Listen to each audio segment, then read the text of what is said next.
Hello friend, एक बार फिर से बहुत बहुत स्वागत है आप सभी का हमारे इस यूट्यूब चैनल मेजर टारगेट पर। तो फ्रेंड, आज हम लोग क्लास 10 के यहाँ पे सभी सब्जेक्ट का प्रीवियस ईयर क्वेश्चन बैंक को देख रहे थे, जिनमें हम लोग क्लास 10 के सामाजिक विज्ञान यानी कि सोशल साइंस का तीसरा पार्ट को लेके आ चुके हैं। इससे पहले हम लोग क्लास 10 के सभी सब्जेक्ट का यहाँ पे पार्ट वाइज क्वेश्चंस बैंक को देख रहे हैं। अगर आप ये सभी क्वेश्चंस बैंक को देख लेते हैं पार्ट वाइज, तो मेरा गारंटी कि आपके एग्जाम में किसी भी सब्जेक्ट में एक भी नंबर नहीं छूटेगा, यानी कि आपको पूरा का पूरा नंबर मिलेगा। तो आज के इस वीडियो में हम लोग फाइनली लेके आ चुके हैं 2011 से लेकर 2022 तक पूछे गए यहाँ पे सामाजिक विज्ञान के प्रश्न पत्र को लेके आ चुके हैं। अगर आप चाहते हैं कि सामाजिक विज्ञान यानी कि सोशल साइंस में आपका एक भी प्रश्न ना छूटे, तो इस क्लास को शुरू से लेकर आखिरी तक जरूर कीजिएगा। और दोस्तों, यहाँ पे जो है ना, यहाँ पे बहुत दिनों से हमारे चैनल पर क्लास नहीं हो रही थी। इनका मेन रीजन है, मेरा घर में जो है ना फाइनेंशियल प्रॉब्लम हो गया था, इनके वजह से क्लास नहीं हो रही थी।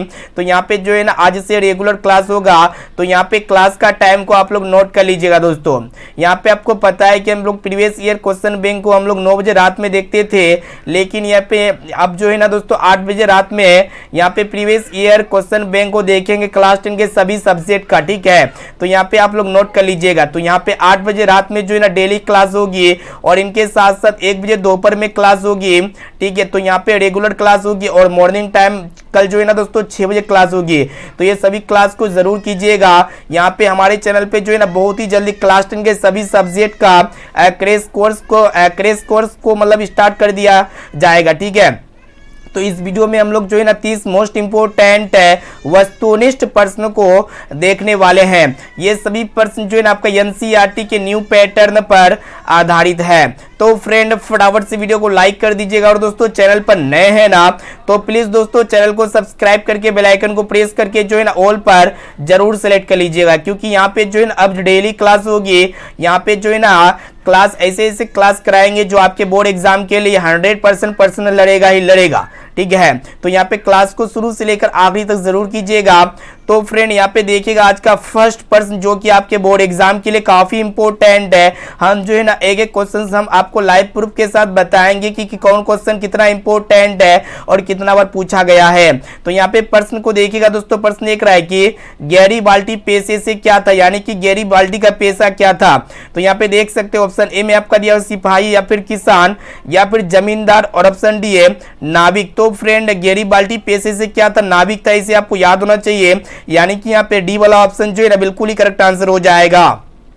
और दोस्तों, ये प्रश्न जो है ना 12 का कंपार्टमेंटल में पूछा गया था, और 2014 के सेकंड सीटिंग में पूछा गया था, और 2019 के कंपार्टमेंटल में पूछा गया था। यानी कि ये 2023 के लिए काफी इंपॉर्टेंट है। 2022 के लिए यहाँ पे एक एक क्वेश्चन को जो ना अच्छी तरह से नोट कर लीजिएगा। ठीक है, चलिए फ्रेंड देखते हैं यहाँ पे नेक्स्ट क्वेश्चन को देखिएगा। तो फ्रेंड, यहाँ पे दूसरा नंबर प्रश्न जो कि आपके बोर्ड एग्जाम के लिए काफी इंपॉर्टेंट है। देख सकते हैं गत वर्ष में जो है ना लगातार 3 वर्षों से पूछा हुआ आ रहा है। यहाँ पे 2022 में भी पूछा गया था, यानी कि 23 के लिए इंपॉर्टेंट है। ठीक है, तो फ्रेंड प्रश्न एक रहा है कि जर्मन राइन राज्य का निर्माण किसने किया था। तो देख सकते हो ऑप्शन ए में आपका दिया हुआ है लुई 18वां, या फिर नेपोलियन बोनापार्ट, या फिर नेपोलियन द्वितीय, या फिर बिस्मार्क। तो फ्रेंड, जर्मन राइन राज्य का निर्माण किसने किया था, तो नेपोलियन बोनापार्ट ने किया था। इसे आपको याद होना चाहिए, यानी कि यहाँ पे बी वाला ऑप्शन जो है ना बिल्कुल ही करेक्ट आंसर हो जाएगा। अब आइए फ्रेंड देखते हैं यहाँ पे तीसरा नंबर प्रश्न जो कि आपके बोर्ड एग्जाम के लिए काफी इंपॉर्टेंट है। तो फ्रेंड प्रश्न एक रहा है कि जालवेरिन कैसी संस्था थी। देख सकते 2022 के फर्स्ट सीटिंग में पूछा जा चुका है। तो यहाँ पे ऑप्शन ए में आपका दिया हुआ है क्रांतिकारियों की, या फिर व्यापारियों की, या फिर विद्वानों की, या फिर पादरी एवं सामंतों की। तो फ्रेंड, ये जालवेरिन कैसी संस्था थी वो ये आपको बताना है। तो ये व्यापारियों की संस्था है, इसे आपको याद होना चाहिए, यानी कि यहाँ पे बी वाला ऑप्शन जो है ना बिल्कुल ही करेक्ट आंसर हो जाएगा। अब चले फ्रेंड देखते हैं यहाँ पे नेक्स्ट क्वेश्चन को देखिएगा जो कि आपके बोर्ड एग्जाम के लिए काफी इंपॉर्टेंट है। तो फ्रेंड प्रश्न एक रहा है कि रक्त एवं लोह की नीति का अवलंबन किसने किया था। देख सकते 11 का कंपार्टमेंटल में पूछा जा चुका है, और 17 का सेकंड सीटिंग में पूछा जा चुका है, और 20 का फर्स्ट सीटिंग में पूछा जा चुका है, यानी कि 2023 के लिए काफी इंपॉर्टेंट है। तो फ्रेंड यहाँ पे आपको बताना है कि रक्त एवं लोह की नीति का अवलंबन किसने किया था। तो यहाँ पे देख सकते हो ऑप्शन ए में आपका दिया मेजिनी ने, या फिर हिटलर ने, या फिर बिस्मार्क ने, या फिर विलियम प्रथम ने। तो फ्रेंड रक्त एवं लोह की नीति का जो अवलंबन किया था ना, किसने किया था, बिस्मार्क ने किया था। इसे आपको याद होना चाहिए। यहाँ पे सी वाला ऑप्शन जो है ना बिल्कुल ही करेक्ट आंसर हो जाएगा। अब चलिए फ्रेंड देखते हैं यहाँ पे 5 नंबर प्रश्न को देखिएगा क्या करा है कि इटली एवं जर्मनी के एकीकरण के विरुद्ध निम्न में कौन था। काफी इंपोर्टेंट है। यहाँ पे देख सकते हो 2020 का सेकंड सीटिंग में पूछा जा चुका है और 21 का फर्स्ट सीटिंग में पूछा जा चुका है, यानी कि 2023 के लिए काफी इंपोर्टेंट है। तो फ्रेंड इटली एवं जर्मनी के एकीकरण के विरुद्ध निम्न में कौन था। ऑप्शन ए में आपका इंग्लैंड, या फिर रूस, या फिर ऑस्ट्रेलिया, या फिर प्रसा। तो फ्रेंड इटली एवं जर्मनी के एकीकरण के विरुद्ध कौन था, ऑस्ट्रेलिया देश था। इसे आपको याद होना चाहिए। यहाँ पे सी वाला ऑप्शन जो है ना बिल्कुल ही करेक्ट आंसर हो जाएगा। और दोस्तों एक एक क्वेश्चन का आंसर जो है ना आप लोग फटाफट से लाइव चैट में या फिर कमेंट बॉक्स में कमेंट जरूर कीजिएगा। इससे हमको ये पता चलेगा कि आपका तैयारी काफी अच्छी तरीके से चल रही है। और यहाँ पे जो भी विद्यार्थी अभी तक वीडियो को लाइक नहीं किया ना, तो प्लीज दोस्तों जल्दी से फटाफट से वीडियो को लाइक भी कर दीजिएगा। अब चलिए फ्रेंड देखते हैं यहाँ पे नेक्स्ट क्वेश्चन को देखिएगा। यहाँ पे प्रश्न देख रहा है कि काउंट काबुर को विक्टर एमेन्युअल ने किस पद पर नियुक्त किया। काफी इंपोर्टेंट है। यहाँ पे 2020 का फर्स्ट सीटिंग और 2022 का सेकंड सीटिंग में पूछा जा चुका है, यानी कि 23 के लिए काफी इंपोर्टेंट है। तो यहाँ पे आपको बताना है कि काउंट काबुर को विक्टर एमेन्युअल ने किस पद पर नियुक्त किया। तो यहाँ पे देख सकते हैं सेनापति के पद पर, या फिर फ्रांस के राजदूत के पद पर, या फिर प्रधानमंत्री के पद पर, या फिर गृह मंत्री के पद पर। तो फ्रेंड काउंट काबुर को विक्टर एमेन्युअल ने किस पद पर नियुक्ति किया था, तो प्रधानमंत्री के पद पर नियुक्ति किया था, यानी कि यहाँ पे सी वाला ऑप्शन जो है ना बिल्कुल ही करेक्ट आंसर हो जाएगा। अब आइए फ्रेंड देखते हैं यहाँ पे नेक्स्ट क्वेश्चन जो कि आपके बोर्ड एग्जाम के लिए काफी इंपोर्टेंट है। तो फ्रेंड प्रश्न देख रहा है कि निम्नलिखित में से किसे साम्यवाद के संस्थापक के रूप में माना जाता है। काफी इंपोर्टेंट है। यहाँ पे 18 का कंपार्टमेंटल में पूछा जा चुका है। तो यहाँ पे समाजवाद के संस्थापक के रूप में किसे माना जाता है वही आपको बताना है। तो कार्ल मार्क्स को माना जाता है। और दोस्तों कार्ल मार्क्स का जन्म कहाँ पे हुआ, तो जर्मनी में हुआ था। इसे आपको याद होना चाहिए। और दोस्तों एक एक क्वेश्चन का आंसर जो है आप लोग लाइव चैट में या फिर कमेंट बॉक्स में कमेंट जरूर कीजिएगा। अब आइए फ्रेंड देखते हैं यहाँ पे नेक्स्ट क्वेश्चन जो कि आपके बोर्ड एग्जाम के लिए काफी इंपोर्टेंट है। तो फ्रेंड प्रश्न देख रहा है कि दास कैपिटल का प्रकाशन किस वर्ष हुआ था। देख सकते हैं 20 का सेकंड सीटिंग में पूछा जा चुका है। तो दास कैपिटल का जो प्रकाशन हुआ था ना, किस वर्ष हुआ था, तो 1867 ईस्वी में हुआ था। इसे आपको याद होना चाहिए। यहाँ पे सी वाला ऑप्शन जो है ना बिल्कुल ही करेक्ट आंसर हो जाएगा। अब आइए फ्रेंड देखते हैं यहाँ पे नेक्स्ट क्वेश्चन क्या कराए कि यहाँ पे आपको बताना है कि रूस की बोल्शेविक क्रांति का नेतृत्व किसने किया था। यहाँ पे देख सकते हैं एक एक प्रश्न जो है ना हम आपको लाइव प्रूफ के साथ बता रहे हैं। इससे आपको ये पता चलेगा कि कौन क्वेश्चन कितना इंपोर्टेंट है और कितना बार पूछा जा चुका है। ये प्रश्न जो ना 2021 के सेकंड सीटिंग में और 22 का फर्स्ट सीटिंग में पूछा जा चुका है, यानी कि 23 के लिए काफी इंपोर्टेंट है। आप कोशिश कीजिएगा कि एक एक क्वेश्चन का आंसर जो है लाइव चैट में या फिर कमेंट बॉक्स में कमेंट जरूर कीजिएगा।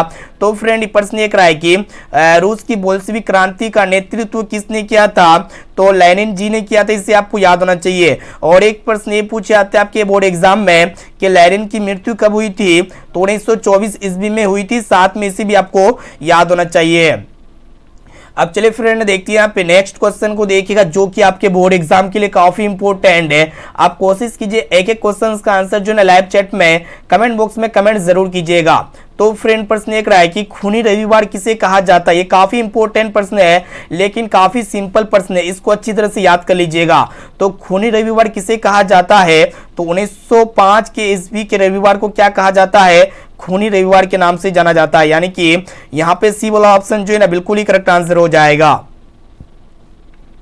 अब चले फ्रेंड देखते हैं यहाँ पे नेक्स्ट क्वेश्चन को देखिएगा। प्रश्न देख रहा है कि आपको बताना है कि वियतनाम में टोकन फ्री स्कूल की स्थापना कब हुई थी। काफी इंपोर्टेंट है, 15 का कंपार्टमेंटल में पूछा जा चुका है। तो वियतनाम में टोकन फ्री स्कूल की स्थापना जो हुई थी ना, कब हुई थी, तो वही आपको बताना है। तो 1907 ईस्वी में हुई थी दोस्तों। इसे आपको याद होना चाहिए। यहाँ पे ए वाला ऑप्शन जो है ना बिल्कुल ही करेक्ट आंसर हो जाएगा। और दोस्तों एक प्रश्न ये पूछे जा सकते हैं आपके एग्जाम में कि वियतनाम का एकीकरण कब पूर्ण हुआ था, तो 1975 ईस्वी में जो है ना वियतनाम का एकीकरण पूरा हुआ था। अब चलिए फ्रेंड देखते हैं यहाँ पे अगला प्रश्न की तरफ बढ़ चलते हैं जो कि आपके बोर्ड एग्जाम के लिए काफी इंपोर्टेंट है। तो फ्रेंड प्रश्न ये रहा है कि देखिएगा ध्यान पूर्वक कि अंकरवाट के मंदिर का निर्माण किस शासक के द्वारा करवाया गया था। काफी इंपोर्टेंट है, ठीक है।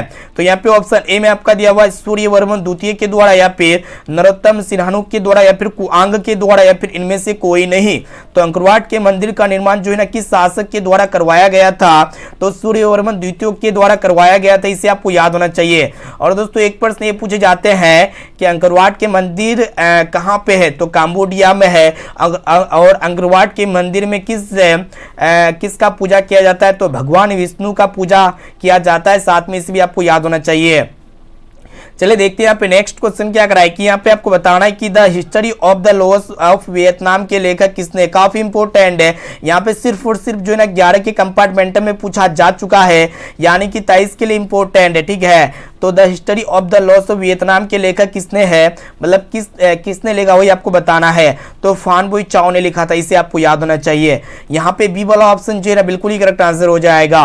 अब चलिए फ्रेंड देखते हैं यहाँ पे नेक्स्ट क्वेश्चन को देखिएगा, जो कि आपके बोर्ड एग्जाम के लिए काफी इंपोर्टेंट है। यहाँ पे आपको बताना है कि मार्च 1946 ईस्वी में फ्रांस व वियतनाम के बीच होने वाला समझौता को किस नाम से जाना जाता है, ठीक है। यानी कि मार्च 1946 में जो फ्रांस और वियतनाम के बीच जो समझौता हुआ था ना, किस नाम से जाना जाता है वही आपको बताना है। तो 18 का कंपार्टमेंटल यहाँ पे 18 का सेकेंड सिटिंग में पूछा जा चुका है। तो यहाँ पे देख सकते हो ऑप्शन ए में आपका दिया हुआ है जेनेवा समझौता, या फिर हनवी समझौता, या फिर पेरिस समझौता, या फिर धर्मनिरपेक्ष समझौता। तो फ्रेंड मार्च 1946 में फ्रांस और वियतनाम की भी जो समझौता हुआ था ना, किस समझौता मतलब कौन से नाम से जाना जाता है, तो हनवी समझौता के नाम से जाना जाता है, ठीक है। इसे आपको याद होना चाहिए।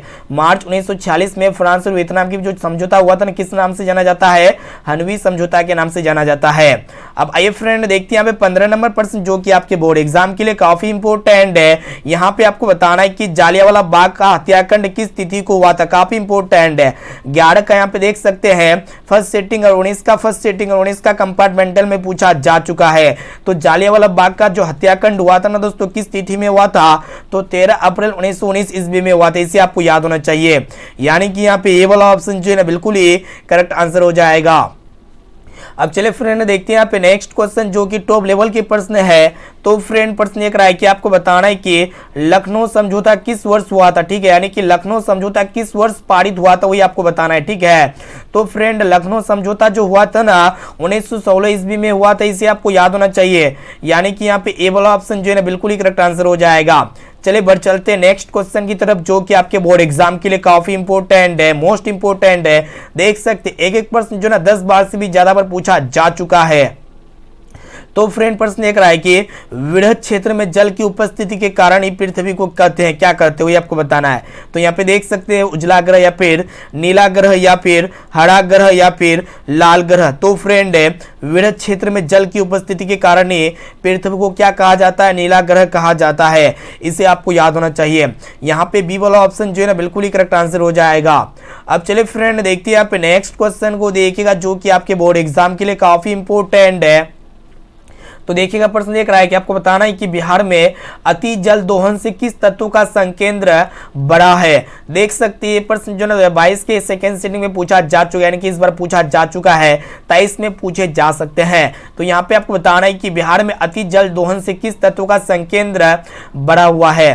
तो यहाँ पे देख सकते हैं फ्लोराइड का, फिर क्लोराइड का, या फिर आर्सेनिक का, या फिर लोह का। तो फ्रेंड बिहार में अति जल दोहन से जो है ना आर्सेनिक तत्वों का संकेंद्र बड़ा है। इसे आपको याद होना चाहिए। यहाँ पे सी वाला ऑप्शन जो है ना बिल्कुल ही करेक्ट आंसर हो जाएगा। अब चलिए फ्रेंड देखते हैं यहाँ पे 19 नंबर प्रश्न, जो कि आपके बोर्ड एग्जाम के लिए काफी इंपोर्टेंट है। तो फ्रेंड प्रश्न देख रहा है कि आपको बताना है कि प्राणियों के शरीर में कितना प्रतिशत जल की मात्रा निहित होती है, वही आपको बताना है, ठीक है। तो प्राणी के शरीर में जो जल की मात्रा निहित होती है ना, कितना प्रतिशत होती है।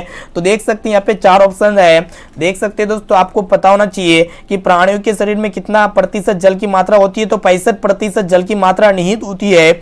यहाँ पे सी वाला ऑप्शन जो है ना बिल्कुल ही करेक्ट आंसर हो जाएगा। जो भी विद्यार्थी अभी तक क्लास को लाइक नहीं किया ना, तो जल्दी से फटाफट से वीडियो को लाइक कर दीजिएगा। और जो भी विद्यार्थी अभी तक चैनल को सब्सक्राइब नहीं किए, तो प्लीज दोस्तों फटाफट से चैनल को सब्सक्राइब करके बेल आइकन को प्रेस करके जो है ना ऑल पर जरूर सेलेक्ट कर लीजिएगा।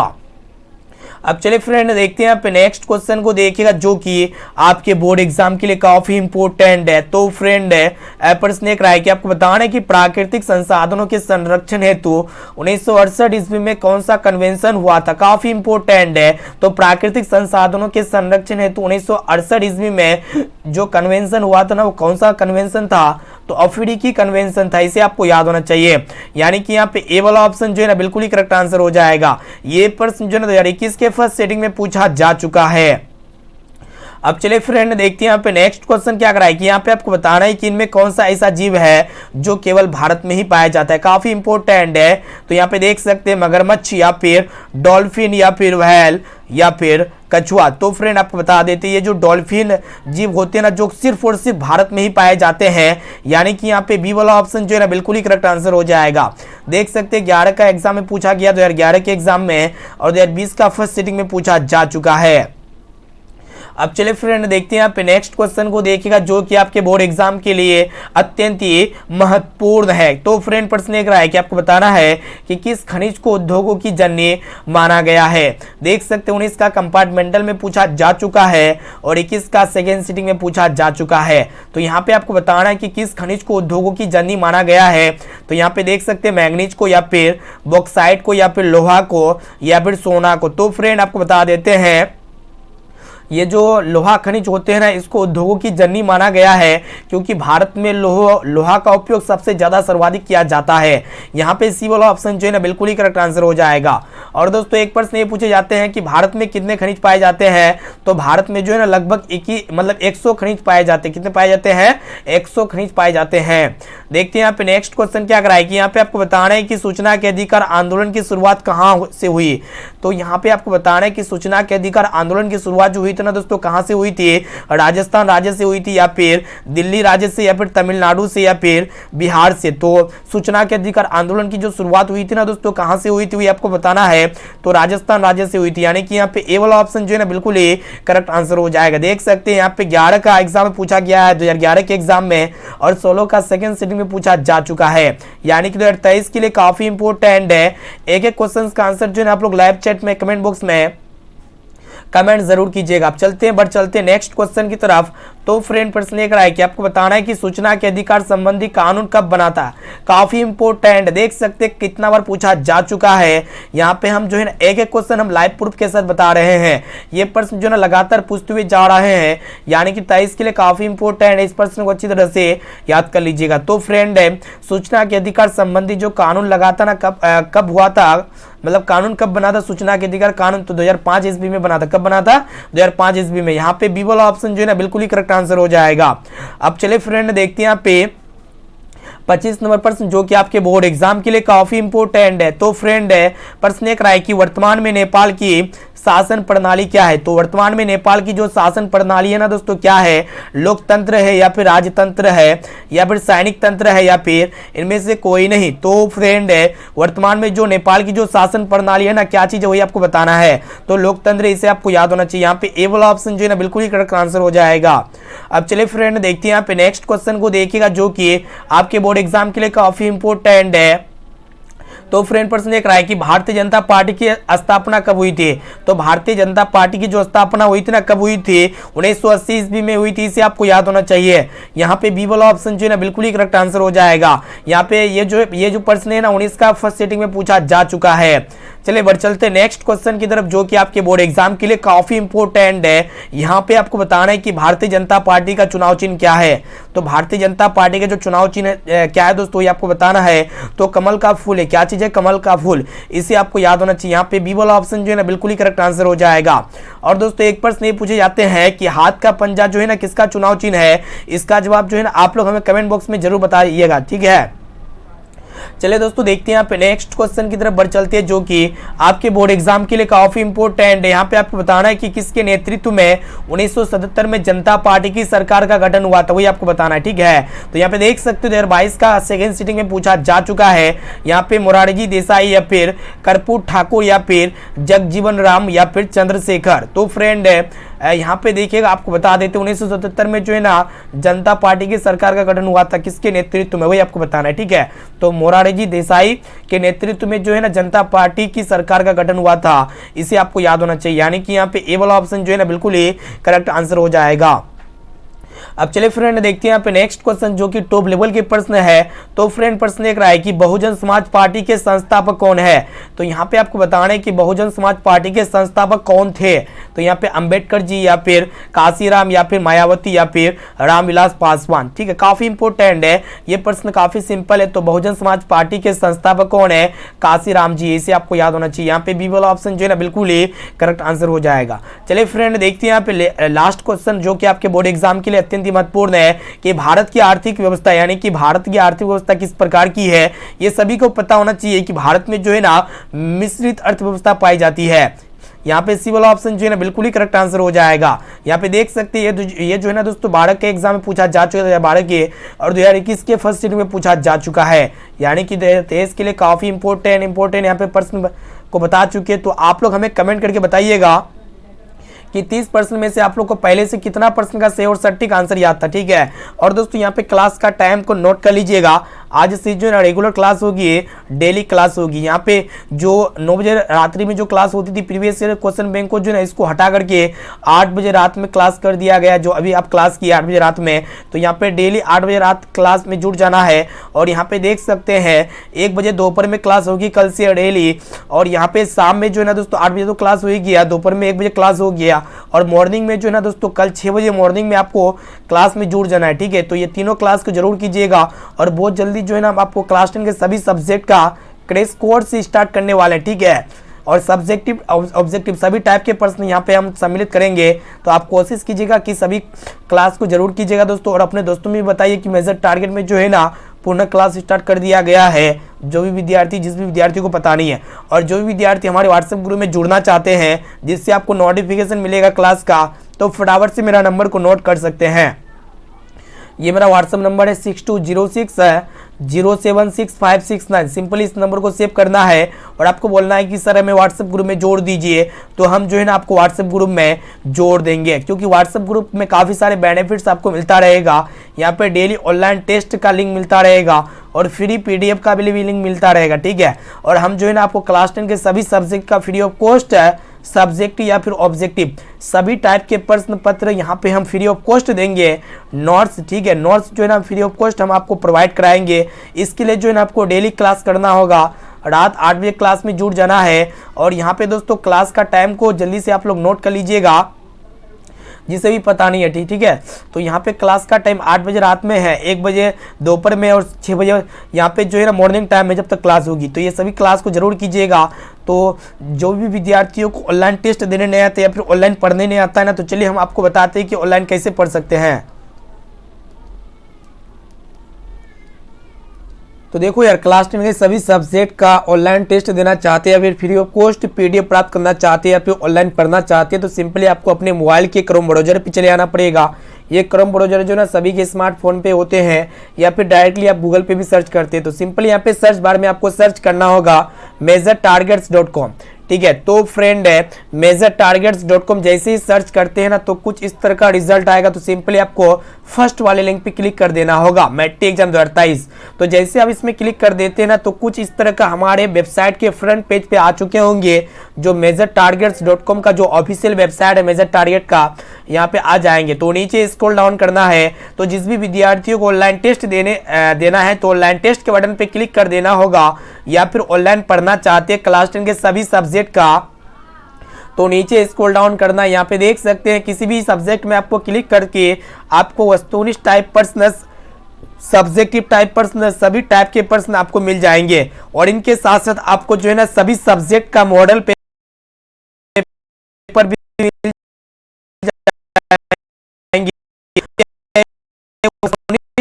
बता रहे हैं क्या क्या यहाँ पे अवेलेबल है, जितना भी चैप्टर है क्लास 10 का यहाँ पे आपको ऑनलाइन पढ़ सकते हैं इजीली, और बोर्ड एग्जाम में तहलका मचा सकते हैं। और इस वीडियो को अपने दोस्तों में जरूर शेयर कीजिएगा ताकि वो भी बोर्ड एग्जाम की तैयारी काफी अच्छी तरीके से कर सके, ठीक है। और हम कोशिश करेंगे कि हम आपको लाइव पढ़ाने का ठीक है। तो यहाँ पे क्लास का टाइम को जल्दी से फटाफट से नोट कर लीजिएगा और इस क्लास को अपने दोस्तों में ज़्यादा से ज़्यादा शेयर कीजिएगा ताकि वो भी क्लास का फायदा उठा सके और बोर्ड एग्जाम में काफ़ी अच्छे मार्क्स से पास आउट हो सके, यानी कि 480 प्लस मार्क्स से पास आउट हो सके।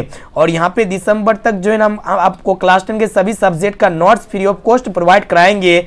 इसके लिए आप लोग निश्चित रहिए, हम जो है ना नोट्स बिल्कुल फ्री ऑफ कॉस्ट देंगे अपने वेबसाइट पे। तो इसके लिए आपको क्लास रेगुलर करना होगा। तो फिर मिलते हैं यहाँ पे नेक्स्ट क्लास में। आज के लिए इतना है। थैंक यू, धन्यवाद।